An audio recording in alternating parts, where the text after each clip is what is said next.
it's the best day of our lives. We were hoping for this moment to happen for a long time, and we're just hopeful that he will he will face justice. That's all we want. Kidnap a president of a nation is morally wrong. What makes Trump any different than Hitler? They have done the exact same things. It's history repeating itself. Donald Trump is an apartheid criminal who is actually trying to call himself a man of peace around the world when he is the criminal launching wars and criminal actions against other nations. America is divided after the U.S. military captured Venezuelan President Nicolás Maduro in a daredevil operation in the dead of the night on January 2nd. New York's iconic Times Square became anti-Trump protest site. Protesters denounced Trump's military intervention in the Latin American nation. America is a gangster state. Trump is the world's #1 war criminal. No blood for oil. These are some of the posters and banners held by protests on the busiest street of New York. But the mood is completely different near the New York heliport. A group of Venezuelans living in the city gathered to celebrate the ouster of Maduro. They say it is the best day of their lives. An overwhelming emotion to see that this is happening. We didn't believe it. We stayed here until we could see it, and it was real. It's such an emotion. We were pretty cold, but we saw that it happened. We hope for peace, for calm, to be able to return to our country without worry, and for them to guarantee safety, because we have a lot of family in Venezuela. And honestly, this transition really worries me as far as I'm concerned. Thank God, with his step that Mr. Donald Trump has taken, it gives us the satisfaction of having a free country. The transition is still pending, but it's a step, which is what matters to us. Emotions ran high just a few meters outside the power seat of the United States. Anti-Trump demonstrators gathered outside the White House, denouncing his military actions in Venezuela. They called Maduro's kidnapping morally wrong and blatant neo-colonialism. That is a very big problem that someone as big as the U.S. just went to a small country, no, not a small country, but went to a country in Latin America and decided to act without permission of international law. Is why it's the biggest potency, or like one of the biggest countries in the world with so much power. And the fact that this is happening is absolutely insane. It's crazy to see that countries like these people are like so against what is happening, and then to see my friends from Venezuela and Costa Rica celebrating and like being happy about this is it's such a weird contrast. What Donald Trump is doing, he's insulting all the people who served for this country as I did, because he's misusing our military forces. Our military forces was never designed to be used in the way that Donald Trump is using it now. He's basically using our military as his thugs around the world. You know, this is an illegal war. He didn't get permission from Congress, and America, we have a really bad record of invading other countries, destabilizing the world, and losing those wars. And so we need to stop this, and we need to save our country, our democracy. And so the way we do that is by turning out, by protesting. That's how we do that. We push back. My name is Michael Beer. I'm here at the White House to protest the U.S. war on Venezuela. President Trump said, we are going to be running the country now. It's our oil, and this is blatant neocolonialism, and we must stop it. I'm a Palestinian American, and I am here today because Venezuela, as a sovereign nation, was attacked. The President Maduro of Venezuela was kidnapped, and his country was bombed and people were killed. That's all for the price of oil. That's all for the price of speaking out against the United States policies of stealing, of taking other countries' sovereignties and oil and putting whoever they want in power so they can take whatever they like, just like they did in Iraq, in Syria, in Libya, and in many other nations. It's the same history repeating itself. Today, we are in the streets of our country demanding that our president, Nicolás Maduro, be freed, be returned to our country because we are a sovereign, free, independent nation. More than 200 years of history. We have the right to resolve our conflicts through political means and through Venezuelan institutions. Caracas woke to a fragile calm after a night of explosions and uncertainty. As Venezuelans absorbed the stunning news that President Nicolás Maduro had been captured by U.S. forces. By Saturday morning, residents cautiously stepped into the streets of the capital, their reactions sharply divided. We were resting. We had just had a wonderful Christmas in peace and happiness, and suddenly we heard bombings from, bursts into tears, from the American Empire.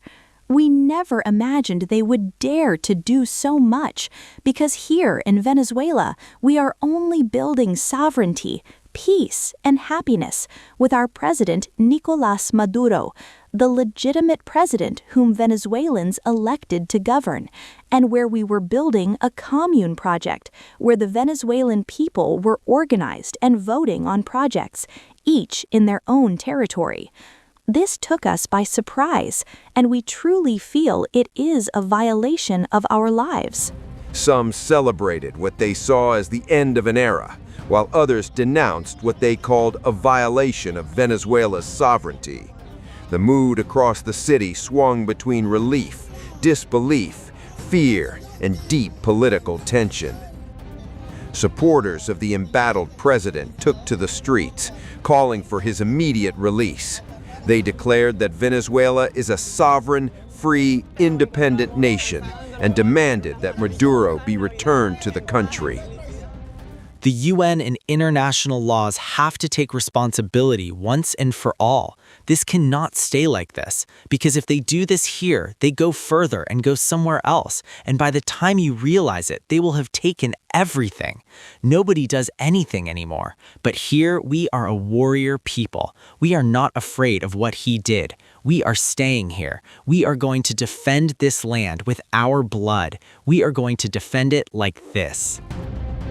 Demonstrators accused Washington of illegal interference and warned that foreign control would only deepen Venezuela's crisis.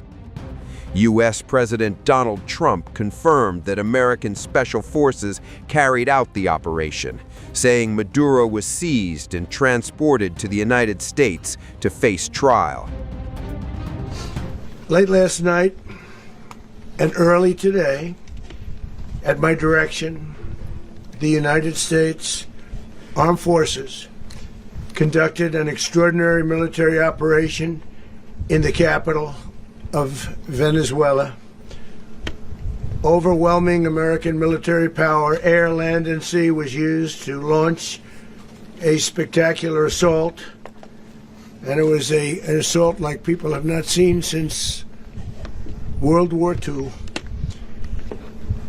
It was a force against a heavily fortified military fortress in the heart of Caracas to bring outlaw dictator Nicolás Maduro to justice.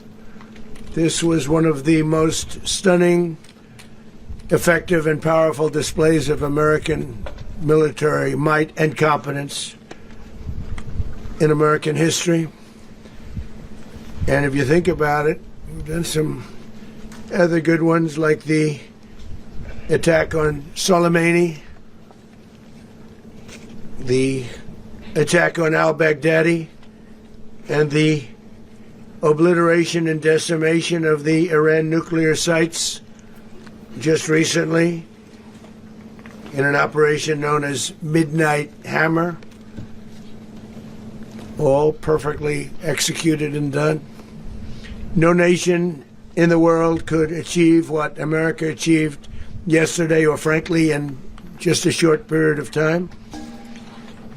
All Venezuelan military capacities were rendered powerless as the men and women of our military, working with U.S. law enforcement, successfully captured Maduro in the dead of night. It was dark. The lights of Caracas were largely turned off due to a certain expertise that we have. Maduro and his wife, Celia Flores, are now in New York City. Maduro is being held at the Metropolitan Detention Center in Brooklyn and is expected to appear in Manhattan federal court on charges related to drug trafficking and weapons offenses. Trump outlined a sweeping vision for Venezuela's future, stating that the United States would temporarily run the country until what he described as a judicious transition of power could take place. These highly trained warriors operating in collaboration with U.S. law enforcement caught them in a very ready position. They were waiting for us. They knew we had many ships out in the sea, just sort of waiting. They knew we were coming. So they were in a ready, what's called a ready position, but they were completely overwhelmed and very quickly incapacitated. If you would have seen what I saw last night, you would have been very impressed. I'm not sure that you'll ever get to see it, but it was an incredible thing to see. Not a single American service member was killed, and not a single piece of American equipment was lost. We're going to run the country until such time as we can do a safe, proper, and judicious transition. So we don't want to be involved with having somebody else get in, and we have the same situation that we had for the last long period of years.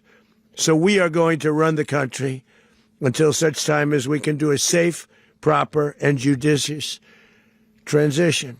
And it has to be judicious because that's what we're all about. We want peace, liberty, and justice for the great people of Venezuela, and that includes many from Venezuela that are now living in the United States and want to go back to their country. It's their homeland. We can't take a chance that somebody else takes over Venezuela that doesn't have the good of the Venezuelan people in mind. We've had decades of that. We're not going to let that happen. We're there now, and what people don't understand, but they understand as I say this, we're there now, but we're going to stay until such time as the proper transition can take place. So we're going to stay until such time as we're going to run it, essentially, until such time as a proper transition can take place. We're going to have our very large United States oil companies, the biggest anywhere in the world, go in, spend billions of dollars, fix the badly broken infrastructure, the oil infrastructure, and start making money for the country. And we are ready to stage a second and much larger attack if we need to do so. So we were prepared to do a second wave if we needed to do so. We actually assumed that a second wave would be necessary, but now it's probably not. The first wave, if you'd like to call it that, the first attack was so successful, we probably don't have to do a second, but we're prepared to do a second wave, a much bigger wave, actually. He also said Washington plans to take control of Venezuela's vast oil reserves, a declaration that has sparked alarm both inside the country and internationally. The political path forward remains deeply uncertain. Trump said the U.S. is in contact with Venezuelan Vice President Delcy Rodriguez, who has demanded Maduro's release and insists he remains the nation's legitimate leader. Meanwhile, opposition figure Maria Corina Machado has called for an opposition-backed candidate to assume power and lead a transitional government.